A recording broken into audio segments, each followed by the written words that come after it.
Hey guys, LevelCap here. Today we're going to be taking a look at Planetside 2, a massively multiplayer first-person shooter, the only one that really does it right in my opinion.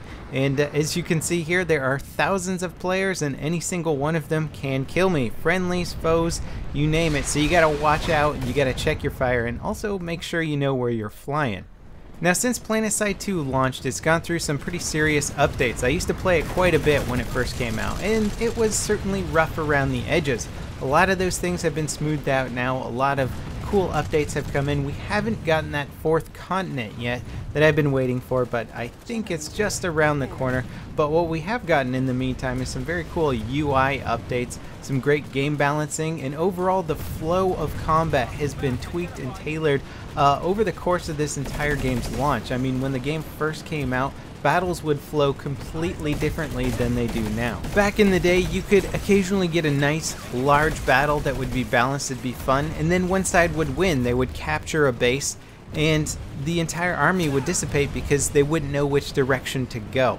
That has been replaced because they now have a new lattice link system on the map, so there's only a few choices and it's usually pretty obvious on where to go. Sometimes your army will split, but for the most part you shouldn't have any confused people running around not knowing which point to go to next. Bases also capture a lot faster now. That was one of my biggest gripes in the early days of this game, is you would have this big battle, you would completely decimate the enemy, and then you would stand around on their flag for like 4 minutes while you're waiting for the timer to tick down. There's no combat, you're just sort of standing there waiting, and that was the point of the game where I would just simply quit. You know, it would felt like a complete waste of time to me. But now that that timer has been reduced, we can move on to the next capture point. Defenders fall back to the next capture point, so you basically resume the battle in a new area, and sometimes reinforcements come in and you'll see big flanks and big pushes from teammates sometimes. And it's a very cool scene in Planetside because you'll never see this quantity of players in any area before, so it allows for tactics based on sheer number. If I see 10 tanks coming over the hill and it's me and 3 other guys defending, there's pretty much no way we're gonna take them out. I mean, it's possible, but very unlikely. So not only is there like an essence of demoralizing tactics when you just see an army that's so big and just unstoppable coming at you, and then the feeling when you see your army's reinforcements arrive and all of a sudden things even out and this massive battle starts taking place. And this specific combat zone here is a biolab, and these have traditionally been the laggiest places in Planetside 2 because they force tons of infantry combat into a small area that there's like 4 or 5 capture points located within the biolab, so you're gonna have like maybe 500 players in here at a time, and this is really the torture test of the game to see what your frame rate, what your performance is like in the biolab.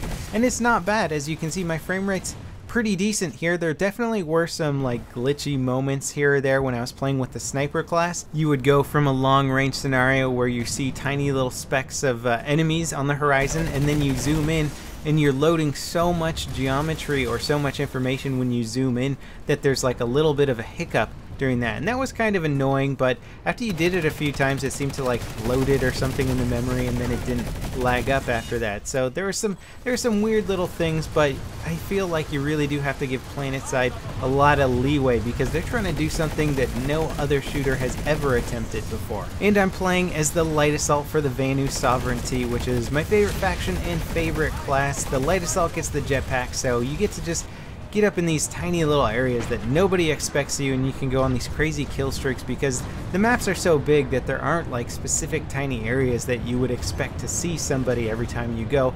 Like in a normal first-person shooter, you can kind of check the little hidey hole areas, but in Planetside there's plenty of areas to hide, and the kill cam does not show you where they are, which is a really nice thing for snipers especially. If you find a really good hiding spot and you start taking people out, they're not going to know where you are. And here we're assaulting the Crossroad Watchtower, a place that gets a lot of action on the continent of Indar, and I'm playing the sniper class, and this is such a great assaulting class. I think I like it better for assaulting than defending because a lot of the defenders kind of sit up on their bases, they sit still, they try and repair stuff or heal their teammates, and they're just easy targets, and you're able to rack up so many kills. And I would argue that Planetside 2 really is the ultimate sniping game, because no other shooters are you going to have these kind of distances and this kind of numbers of enemies. You know, there's just so many people in the opposing army standing still or doing stuff that you have a plethora of targets to pick from, whereas in normal shooters you have to try and integrate long-range sniping with really close quarter sniping